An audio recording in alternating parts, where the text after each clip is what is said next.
जनवरी 2014 को मुरादाबाद जिले के गुरेठा गांव में 2 व्यक्ति पहुंचे। उनमें से एक की गोद में एक बच्चा था। वह बोला, महावीर मेडिकल कॉलेज में मेरी पत्नी ने एक बेटी को जन्म दिया था। बच्ची मर गई है, अब इसे दफनाना है। दफनाने के लिए हमें फावड़ा चाहिए, हमें शमशान बता दो, इस बच्ची को हम वहाँ दफना देंगे। ऐसे दुख में लोग हर तरह से सहयोग करने की कोशिश करते हैं, इसलिए फावड़ा आदि लेकर गांव के कई लोग उन दोनों के साथ गांव के पास ही बहने वाली गागर नदी की ओर चल दिए, क्योंकि गांव के लोग अपने प्रियजनों का अंतिम संस्कार नदी के किनारे स्थित शमशान में करते थे।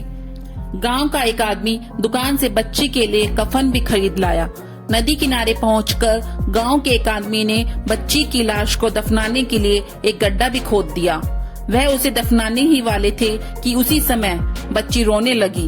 बच्ची की रोने की आवाज सुनकर गांव वाले चौंक गए, क्योंकि उस बच्ची को तो उन दोनों ने मरा हुआ बताया था। बच्ची के जीवित होने पर उसके पिता और साथ आए युवक को खुश होना चाहिए था, लेकिन वे घबरा रहे थे। उनके चेहरे देखकर गांव वालों को शक हो गया। वे समझ गए कि कुछ न कुछ गड़बड़ जरूर है। लिहाजा उन्होंने उन दोनों को घेर लिया और हकीकत जानने की कोशिश करने लगे, लेकिन वे यही कहते रहे कि डॉक्टर ने बच्ची को मृत बताया था। इसके बाद ही तो वे उसे दफनाने के लिए आए थे। यह बात गांव वाले के गले नहीं उतर रही थी। शोर शराबा सुनकर आसपास खेतों में काम करने वाले लोग भी वहां पहुंच गए। भीड़ भट्टी देख वे दोनों वहां से भागने का मौका देखने लगे। लोगों ने उन्हें दबोच लिया और पाकबड़ा थाने में फोन कर दिया। सूचना पाकर थाना प्रभारी तेजेंद्र यादव सब इंस्पेक्टर सहदेव सिंह के साथ शमशान घाट पहुंच गए। उन्होंने दोनों लोगों से पूछताछ की तो एक ने अपना नाम राजेश और दूसरे ने दिनेश बताया। उन्होंने जब बच्ची को देखा तो वह जीवित थी। वह 5 दिन की लग रही थी।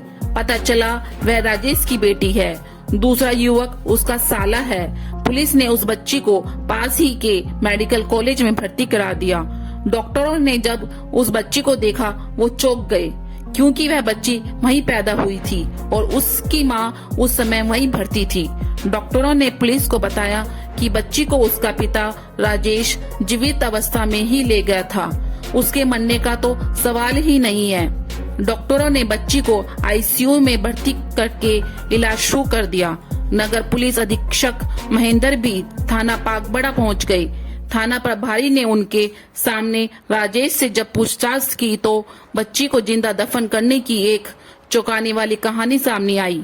राजेश मूल रूप से उत्तर प्रदेश के बरेली शहर का रहने वाला था। वह मोटर मैकेनिक का काम करता था। पिता राम भरोसे को जब लगा कि राजेश अपना घर चलाने लायक हो गया है तो उन्होंने राजेश की शादी करा दी। शादी हो जाने के बाद राजेश के खर्चे बढ़ गए थे, इसलिए राजेश कहीं दूसरी जगह नौकरी ढूंढने लगा।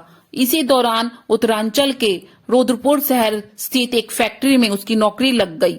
कुछ दिनों बाद राजेश अपनी पत्नी सुनीता को भी रुद्रपुर ले गया। इसी दौरान सुनीता गर्भवती हो गई। इससे पति पत्नी दोनों ही खुश थे। सुनीता को 7 महीने चढ़ गए। अब सुनीता को परेशानी होने लगी थी। डॉक्टर ने भी एहतियात बरतने की हिदायत दे रखी थी। सावधानी बरतने के बाद भी अचानक एक दिन सुनीता को प्रसव पीड़ा हुई, क्योंकि सुनीता के पेट में 7 महीने का बच्चा था। ऐसी हालत में सुनीता को किसी अच्छे अस्पताल या नर्सिंग होम में ले जाना जरूरी था। रुद्रपुर में कई नर्सिंग होम थे, लेकिन वे महंगी होने की वजह से राजेश के बजट से बाहर थे।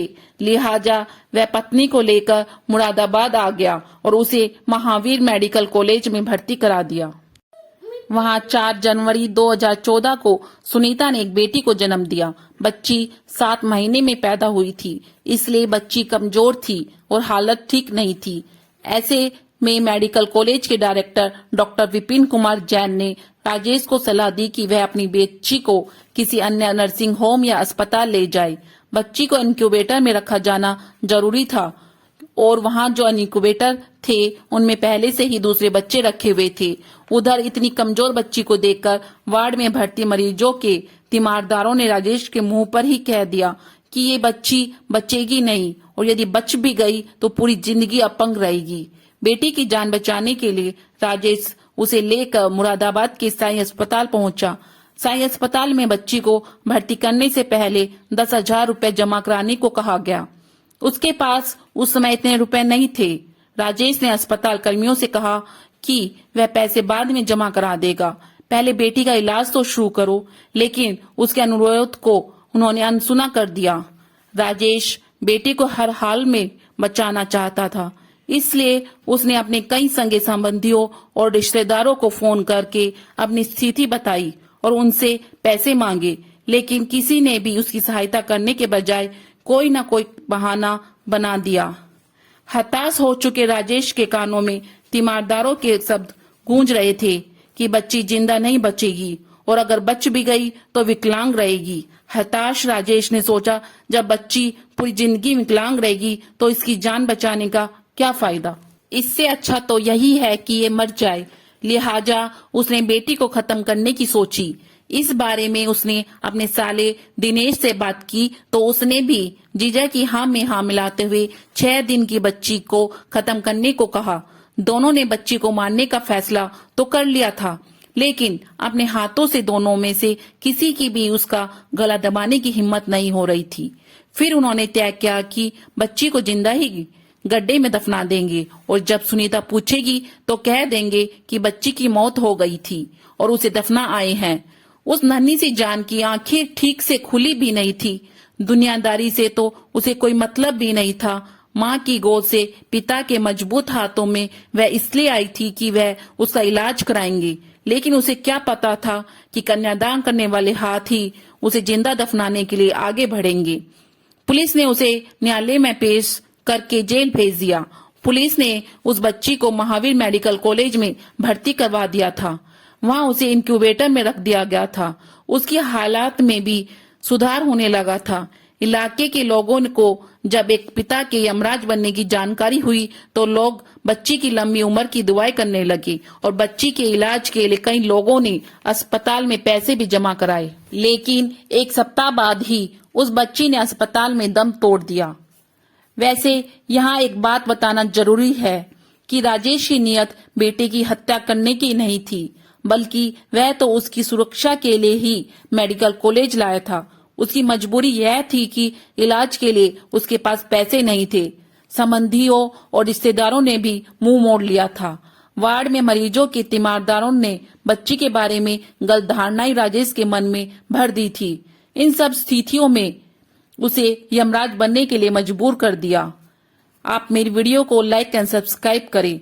फिर मिलते हैं एक नई क्राइम स्टोरी के साथ। जब तक सतर्क रहें, सावधान रहें।